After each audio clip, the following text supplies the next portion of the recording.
Alright, I've spent about 7 hours with this phone, not continuous, I'm not a psycho, but I've had it for about 7 hours and I've played with it a lot. I have it here with the case. This is a neoprene case. It's got a little black on black Android on there. You can see that, it's pretty cute. Now as far as the phone goes, I have it off right now. Anytime you put the battery in, the phone boots up on its own, as you might have seen in one of my previous videos. But I have it off right now, so I'm going to boot it up so you can see how long it takes to boot it up from just turning it on. So you just hit the button up on top, which is right up here. And you see the Nexus cross there with the Google colors.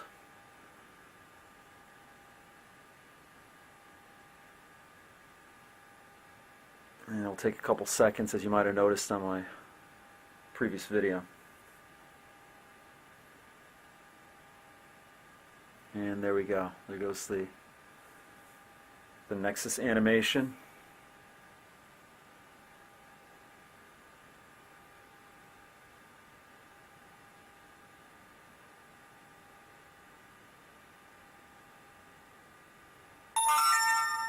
There we go. No droid. Alright, so you have an on-screen lock here. I chose to use mine because you never know who's going to get a hold of your phone. Now I set it up like I had the G1 that I used to have. I like this time widget so I can look at it and I know the date and the day of the week in case I'm curious. I've got the photo gallery here, a camera here. I've got 2 emails, one for work and one personal. I got my phone, my contacts, text messaging, and my browser. I wasn't able to find, since I have T-Mobile, and I still have the friends and family, or my faves, as they used to call it. I haven't found an app to use the my faves on this yet, which is also interesting. If you go into the menu screen here, which is no longer a shade going up, you just hit the button down here, and you might have seen this in other videos, but all the apps just zoom in. And I've got a couple apps on here. Here's one. I've got balls of steel. Some Duke Nukem going there. But anyway, so I've got some apps here.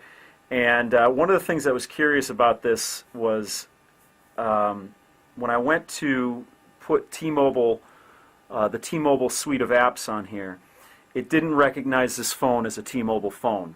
So I did buy it unlocked. I didn't buy it from T-Mobile, so maybe that's the reason, or maybe they're just not set up to have the Nexus One yet. I don't know if T-Mobile's actually selling it. As of last night, when I purchased the phone yesterday, I ordered it from the Google site, and I could not find it on the T-Mobile site. So I don't know if it's available as of this time, but it seems as if T-Mobile isn't set up on the phone in certain ways, but it works just fine. I get 3G on it, no problem.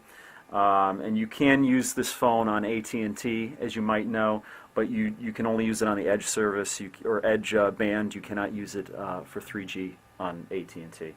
And it will be coming out for Verizon later in the spring. But one thing that I'll show you here that that you might not have when I saw previous videos of this menu, it looked like all the apps were on a spool almost, and they went 3D into the background. But it's not quite a spool. It's almost as if it's a corner. They hit a corner, and then either they pop back or they pop forward, one of the two.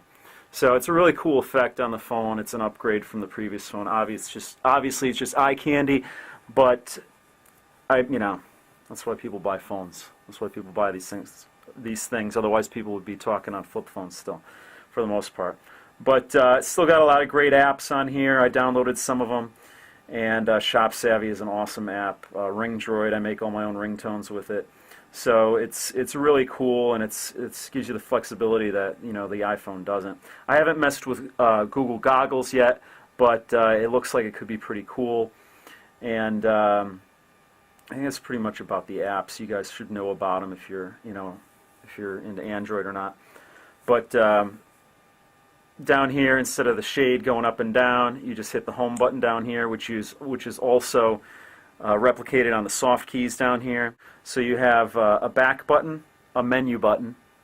Let me get a little closer in here. You have a back button, a menu button, a home button, and a search button. Okay, and then you also have your trackball, okay, which is pushing everything around. You also have on the bottom here, you have these areas that you might be familiar with already, that they're little dots on the side. I don't know if you can see them here, but you hold down on the dots and it gives you a little card view of, you know, all your 5 different screens that you have, widgets and apps and whatever you have on there. You can do pictures, whatever you want to put on there. And one of the things about the soft key here, that you have a search here, which is cool. I'm just hitting the back soft key. And I have it on haptic feedback, so I get a little vibration when I hit some of these things, or hit all of, you know, all the soft keys. You can do search for anything you want. You could do that by either typing in the QWERTY keyboard here, not a physical keyboard, but a virtual keyboard. Or you can actually, one of the cool things that you can actually do is use voice, which this phone is getting a lot of press for. You can either do it with the button up here, which you might be familiar with already if you have an Android phone. There was always a voice search up here. Or the real cool thing is now you can just swipe on the keyboard. So whatever you want to look up. So if you wanted to look up Nexus 1, let's do that right now. Nexus 1. Now if you saw, I just swiped on the keypad and spoke into the phone, and now it's looking up Nexus 1. And we'll see what it brings up here. If you can see that, it says Nexus 1, and the second one down is Nexus 1 phone. Now the cool thing is that you can use the voice recognition, voice to text, in a text message, or anything on this phone except for passwords. So if somebody sent me a text, or I just want to text somebody, but I'm on the road, I'm driving, and I don't really want to, you know, be typing on the keypad, I can just easily say what I want to say, and the phone will pick it up. So let's say I'm going to say something really natural, not in a robotic tone, and see how well this picks it up. So the recipient, I'm just leaving it blank, but let's see, type to compose. I'm going to swipe the keypad, which is so cool. You just swipe it, and I'm going to speak into it and see how it goes. So let's see. Buddy, let's go out tonight. I'm thinking 8:30. Let me know. I got all smudge marks on there. But let's see how it turned out. Buddy, let's go out tonight. I'm thinking 8:30. Let me know. That is amazing. That is all I got to say. That is awesome. It's quick. It's quicker than you could type it, or at least quicker than I could type it. And I didn't even have to, if I was driving right now, I wouldn't even have to take my eyes off of the road. So super cool. I love that feature on this phone. So let's bring it back to the menu. Now, one of the things that I played with a little bit on one of my previous videos, and you've probably seen and heard about, are these active wallpapers, or these live wallpapers that actually move.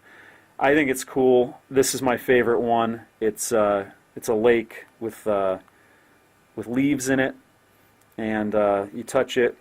I mean, it doesn't do anything, but again, it's eye candy and it's cool. So I like it. It just adds to the experience.